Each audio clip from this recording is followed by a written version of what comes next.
Chapter 9 The Three Ghosts. A ghost story? Said Jack. You mean we'll make ghosts appear? Yep, said Annie. I don't know, said Jack. Ghosts made him nervous. I promise this will work, said Annie. But I don't get it, said Jack. A ghost story. How can we change Charles with that? We won't change him. The ghosts will change him, just like they did with Scrooge, said Annie. Our job is just to make the right ghosts appear. But, started Jack. It's magic, Jack, said Annie. We have to trust the magic. But Charles doesn't even want us around, said Jack. That's okay, said Annie. He doesn't have to see us. He can believe it's all happening in his imagination. He has a great imagination, you know. Come on, before he leaves. Jack sighed. Okay, he said, but I hope we don't give him a heart attack. He unbuckled the green velvet bag and pulled out the violin and the bow. Jack rested the bow against the strings of the violin. Then he began moving the bow back and forth. The violin's music was soft at first, but it grew louder. It seemed to come from every direction. At the bottom of the hill, Charles lifted his head. Annie started singing in a soft, whispery voice. Come, three ghosts, in a dream-like swirl, help our friend, give his gifts to the world. The street lamp flickered and went out. Then a hazy glow surrounded Charles. He stood up and looked around.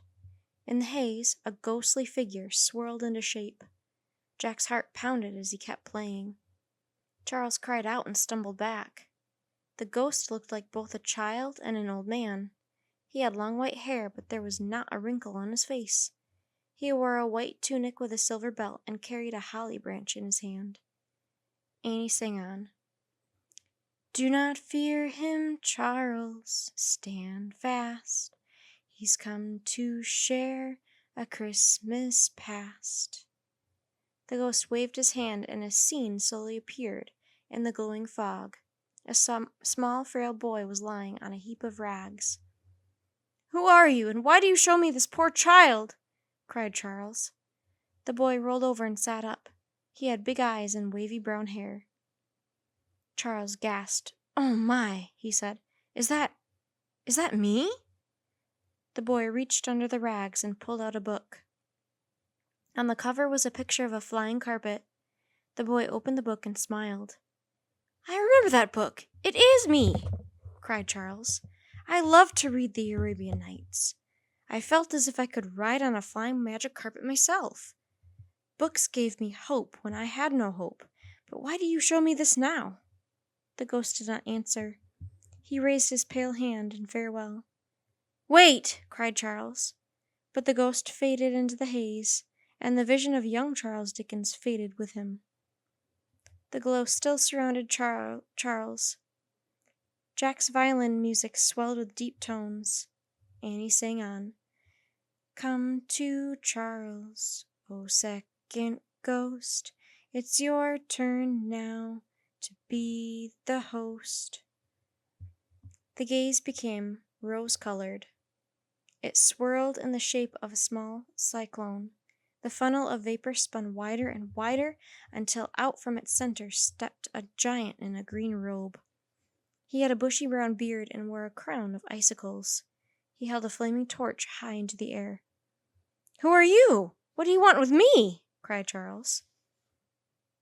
The ghost pointed into the mist and bellowed, You say you'll write not one more book? Stop your weeping, man, and look. Charles stared as human shapes began to form in the mist. A young Victorian couple stood at a bookstall. I'm getting the new book by Charles Dickens. I love Mr. Dickens. I know you do, my dear, and so do I. The couple laughed joyfully, and another scene appeared beside them. A teacher stood in front of school children. So what did we learn from Mr. Dickens' book? She asked.